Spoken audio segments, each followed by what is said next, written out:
ಬಳ್ಳಾರಿ ಪಾದಯಾತ್ರೆ ವಿಚಾರಕ್ಕೆ ಬಿಜೆಪಿಯಲ್ಲಿಯೇ ಭಿನ್ನರಾಗ ಕೇಳಿ ಬರ್ತಾ ಇದೆ. ಪಾದಯಾತ್ರೆ ಮಾಡಿ ಸಿದ್ದು ಕಟ್ಟಿ ಹಾಕಲು ರೆಡ್ಡಿ ರಾಮುಲು ಸಿದ್ಧತೆಯನ್ನ ನಡೆಸಿದ್ದಾರೆ.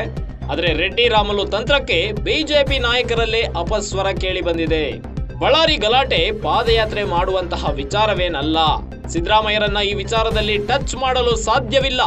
ಭ್ರಷ್ಟಾಚಾರದ ವಿಚಾರದಲ್ಲಿ ಗಾಲಿ ಜನಾರ್ದನ ರೆಡ್ಡಿ ವಿರುದ್ಧ ಕೇಸ್ ಇದೆ. ಜನಾರ್ದನ್ ರೆಡ್ಡಿಯ ಗಣಿಗಾರಿಕೆ ಕೇಸ್ ಇನ್ನು ಕೋರ್ಟ್ ಅಂಗಳದಲ್ಲಿದೆ. ಬಳ್ಳಾರಿ ಗಲಭೆಯಲ್ಲಿ ರೆಡ್ಡಿ ರಾಮುಲು ಪ್ರಚೋದನೆಯೂ ಇದೆ. ಘಟನೆಯಲ್ಲಿ ಸಾವಿಗೀಡಾದವರು ಬಿಜೆಪಿ ಕಾರ್ಯಕರ್ತ ಅಲ್ಲ, ಕಾಂಗ್ರೆಸ್ ನಾಯಕರು. ಮೃತ ರಾಜಶೇಖರ್ ಕುಟುಂಬಕ್ಕೆ ಪರಿಹಾರ ನೀಡಿದ್ದಾರೆ. ಸ್ವತಃ ಡಿಸಿಎಂ ಡಿಕೆ ಶಿವಕುಮಾರ್ ಕೂಡ ಬಳ್ಳಾರಿಗೆ ಭೇಟಿ ನೀಡಿದ್ದಾರೆ.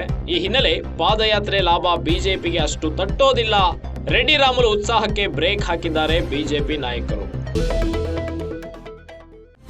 ಬಳ್ಳಾರಿ ಗಲಭೆ ಪ್ರಕರಣಕ್ಕೆ ಸಂಬಂಧಪಟ್ಟಂತೆ ರೆಡ್ಡಿ ರಾಮುಲು, ಜನಾರ್ದನ್ ರೆಡ್ಡಿ ಹಾಗೂ ರಾಮುಲು ಪಾದಯಾತ್ರೆ ಮಾಡಬೇಕು ಅನ್ನೋ ಪ್ರಸ್ತಾಪವನ್ನ ಬಿಜೆಪಿ ನಾಯಕರ ಮುಂದೆ ಇಟ್ಟಿದ್ದಾರೆ. ಈ ವಿಚಾರವಾಗಿ ಸತತವಾಗಿ ಹಿರಿಯ ನಾಯಕರನ್ನ ಭೇಟಿಯಾಗ್ತಾ ಇದ್ದಾರೆ. ಈ ಹಿಂದೆ ಸವಾಲನ್ನ ಹಾಕಿದ್ರು ಜನಾರ್ದನ್ ರೆಡ್ಡಿ, ಬಳ್ಳಾರಿಗೆ ಬನ್ನಿ ನೋಡ್ಕೋತೀವಿ ಅಂತ. ಈ ಹಿನ್ನೆಲೆ ಸಿದ್ದರಾಮಯ್ಯನವರು ಪಾದಯಾತ್ರೆ ಮುಖಾಂತರ ಬೆಂಗಳೂರಿನಿಂದ ಬಳ್ಳಾರಿಗೆ ಪಾದಯಾತ್ರೆ ಮಾಡ್ಕೊಂಡು ಹೋಗಿ ಬಳ್ಳಾರಿಯಲ್ಲಿ ಒಂದು ದೊಡ್ಡವಾದ ಸಮಾವೇಶವನ್ನ ಏರ್ಪಾಡು ಮಾಡಿ ಅಲ್ಲಿ ಜನಾರ್ದನ್ ರೆಡ್ಡಿ ಹಾಗೂ ರಾಮುಲು ರೆಡ್ಡಿ ಬ್ರದರ್ಸ್ ಇವರೆಲ್ಲರಿಗೂ ಒಂದು ರೀತಿಯಾದಂತಹ ಎಚ್ಚರಿಕೆಯನ್ನು ನೀಡಿದ್ರು. ಅದೇ ರೀತಿ ಈ ಬಳ್ಳಾರಿ ಗಲಭೆ ಪ್ರಕರಣವನ್ನ ಮುಂದಿಟ್ಕೊಂಡು ಪಾದಯಾತ್ರೆ ಮಾಡಿ ಸಿದ್ದರಾಮಯ್ಯರನ್ನ ಕಟ್ಟಿ ಹಾಕ್ಬೋದು ಅಂತೇಳಿ ಜನಾರ್ದನ್ ರೆಡ್ಡಿ ಹಾಗೂ ರಾಮುಲು ಸಿದ್ಧತೆಯನ್ನ ನಡೆಸಿದ್ದಾರೆ.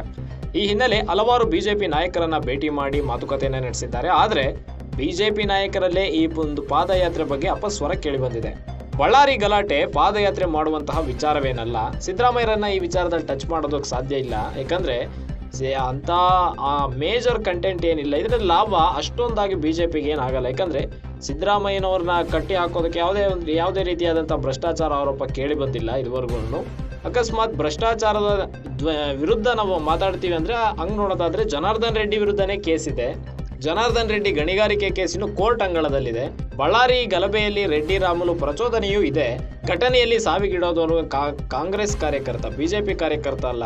ಇದರ ಲಾಭ ಅಷ್ಟಾಗಿ ಏನು ಬಿಜೆಪಿಗೆ ಆಗೋದಿಲ್ಲ. ಕಾಂಗ್ರೆಸ್ ಕಾರ್ಯಕರ್ತ ರಾಜಶೇಖರ್ ಏನು ಸಾವಿಗೀಡಾದ್ರಲ್ಲ, ಅವ್ರ ಕುಟುಂಬಕ್ಕೆ ಈಗ ಆಲ್ರೆಡಿ ಪರಿಹಾರವನ್ನು ನೀಡಿದ್ದಾರೆ.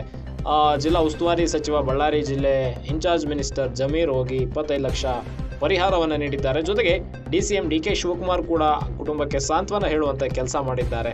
ಭರತ್ ರೆಡ್ಡಿ ಎಲ್ಲರೂ ಸಹ ಮೃತ ರಾಜಶೇಖರ್ ಕುಟುಂಬಕ್ಕೆ ಸಾಂತ್ವನವನ್ನ ಹೇಳಿದ್ದಾರೆ. ಈ ಹಿನ್ನೆಲೆ ಪಾದಯಾತ್ರೆ ಲಾಭ ಅಷ್ಟಾಗಿ ಬಿಜೆಪಿಗೆ ಆಗೋದಿಲ್ಲ ಅಂತ ಹೇಳಿ ರೆಡ್ಡಿ ರಾಮುಲು ಅವರ ಉತ್ಸಾಹಕ್ಕೆ ಬಿಜೆಪಿ ನಾಯಕರೇ ಬ್ರೇಕ್ ಆಗ್ತಂಗೆ ಕಾಣಿಸ್ತಾ ಇದೆ. ಕಾದ್ ನೋಡ್ಬೇಕು ಇವತ್ತು ವಿಜಯೇಂದ್ರ ಪ್ರೆಸ್ ಮೀಟ್ ಮಾಡ್ತಾರೆ. ಈ ಒಂದು ವಿಚಾರಕ್ಕೆ ಸಂಬಂಧಪಟ್ಟಂತೆ ಪಾದಯಾತ್ರೆ ನಡೆಯುತ್ತಾ ಇಲ್ವಾ ಅನ್ನೋದರ ಬಗ್ಗೆ ವಿಸ್ತೃತವಾದ ನಿರ್ಧಾರವನ್ನ ಬಿಜೆಪಿ ರಾಜ್ಯಾಧ್ಯಕ್ಷ ವಿಜಯೇಂದ್ರ ಕೈಗೊಳ್ತಾರೆ.